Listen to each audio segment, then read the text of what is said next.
Hello বন্ধুরা, কেমন আছো তোমরা সবাই? আমি মৌসুমি, আমার একটা নতুন ব্লগে তোমাদের সবাইকে অনেক অনেক ওয়েলকাম। আশা করি তোমরা সবাই ভালো আছো, সুস্থ আছো, আর আমিও ভালো আছি। তো দেখো, আজ সকাল সকাল মেয়েকে স্কুলে দিয়ে আসলাম। তো দিয়ে আসার পর একটু ঘরে বসেছি। আর আজকে আমাদের একটা যেই রাস্তা দিয়ে আমি সবসময় মেয়েকে দিতে যাই, সেই রাস্তা যেন তো প্রচণ্ড পরিমাণে জল হয়েছে। তো আমাকে একটু ঘুরে যেতে হলো। একই রাস্তা, টাইম একই লাগে, যাই হোক 1-2 মিনিটের আর কি হেরফের। আর সকাল টাইমটা তো খুবই ব্যস্ত, আর ওই সময়টা এতই পরিমাণে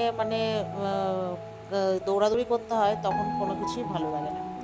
তো যাই হোক, আজকে মেয়েকে একটু টিফিনে করে দিয়েছিলাম এগ চাও, ঠিক আছে, আর দুটো ডিম সিদ্ধ দিয়েছিলাম, একটা হাজব্যান্ডকে দিয়েছি। তো মেয়েকে বলেছিলাম তোকে কি দেবো, তো মেয়ে বললো না, নেবে না। তো আমি ওই মেয়ের থেকে চাউমিন দিয়েছি, আর অল্প একটু আমি রেখেছি সকালে আমার খাবারের জন্য, আর তার সাথে ওই ডিমটা। তো এসে একটু বসিয়ে, আর গরম লেগে গেছে। তো যাই হোক, তারপরে একটু কিছুক্ষণ বসলাম, বসার পরে তারপরে আর প্রচণ্ড জানো তো আজকে কেন জানি না হঠাৎ খিদে পেয়ে গেছে। তো যাই হোক, একটু খাওয়া দাওয়া করলাম, বলতে চাউমিনটা নিয়ে এসেছি, ঘরে বসে বসে খাবো। আর প্রচণ্ড গরমও লাগছিল, এদিকে বৃষ্টি হচ্ছে, ওয়েদার প্যাচ প্যাচ করছে, আবার এদিকে একটু কেমন ভ্যাপসা গরমও লাগছে। তো ওই চাউমিনটা আর এই ডিম সিদ্ধটা খাবো, তারপরে খেয়ে দিয়ে যাবো মার বাড়িতে।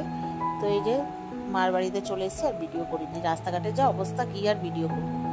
আসার পরে তারপর হট করে মিশো থেকে ফোন এসছে, আমি পার্সেল কিছু অর্ডার করেছিলাম, একটা পার্সেল চলে এসছে। তো আমি বললাম আমি তো বাড়িতে নেই, মার বাড়িতে আসো।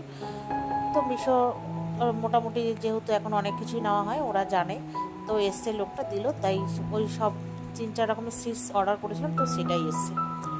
তারপরে মা বললো কি ছাদের থেকে একটু জামা কাপড়গুলো নিয়ে আয়, ভিজে ভিজে যদি যায়, বৃষ্টি নামছে যখন তখন, তো এখন ওয়েদার খারাপ হয়ে যাচ্ছে, আর 3 তলার উপরে মার একটু উঠতে অসুবিধা হয়। তো মা আসছিল, আমি বললাম তুমি যাও রান্না করো, আমি নিয়ে আসি। তো আর এই যে দেখো, এখানে একটা ফ্ল্যাট হচ্ছে আমাদের বাড়ির পাশেই। আর এই যে আজকে ওয়েদারটা দেখো, ওপরে আসলাম যখন ছাদের এখানে, তখন দেখছি দেখো বৃষ্টি বৃষ্টি মনে হচ্ছে না, আকাশটা যেন ওই ঘর থেকে যতটা অন্ধকার লাগছিলো, ওপরে দেখছি অত অন্ধকার না, বেশ ভালোই লাগলো। তাই একটু ভিডিও করে নিলাম। আর এখন দেখো, যেহেতু বৃষ্টির ওয়েদার, চারিদিক সবুজে সবুজ হয়ে গেছে, তাই না? তো দেখতে বেশ ভালোই লাগছে। তো আমার ঠাকুমা বাড়ির পাশে, তো ঠাকুমাদের আম গাছটা পুরো একদম ছাকা হয়ে গেছে। আর এখানে বাবু আর ভাইয়ের জামা কাপড়গুলো মা ওই আগের দিন কেচেছিল, ওইগুলো একটু রোদে দিয়েছিল, যেহেতু হালকা একটু রোদ উঠেছিল, তাই আমি নিতে এসেছি।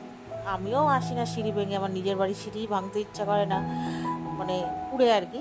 যাই হোক, তারপরে এই যে এখানে এই জামা কাপড়গুলো নিয়ে এবার নিচে চলে যাব।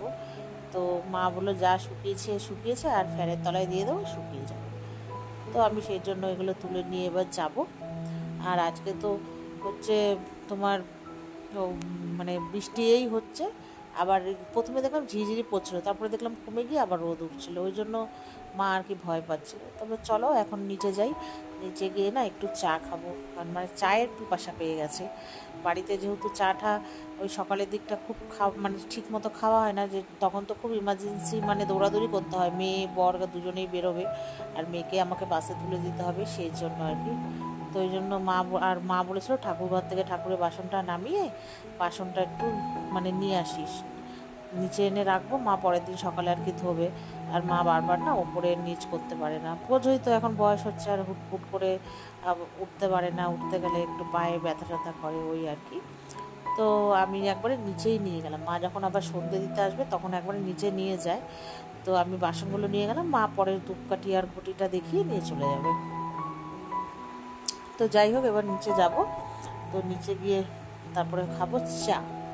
তো তার আগে আমি তো বাড়ি থেকে খেয়ে এসেছি, মা বলেছিল ঘুগনি করেছি খা, আমি বললাম না, খাবো না। তো এই যে মা করেছে চা, এখন আমি আর মা চা খাবো বিস্কুট দিয়ে। তো খাওয়া দাওয়া করে আমি দুপুরে কিছু খাবো, খেয়ে মেয়েকে নিয়ে বাড়ি চলে যাবো, মেয়ে স্কুল থেকে আসলে বাড়ি চলে যাবো। তো চলো টাটা, আজকে একটা ছোট্ট ব্লগ।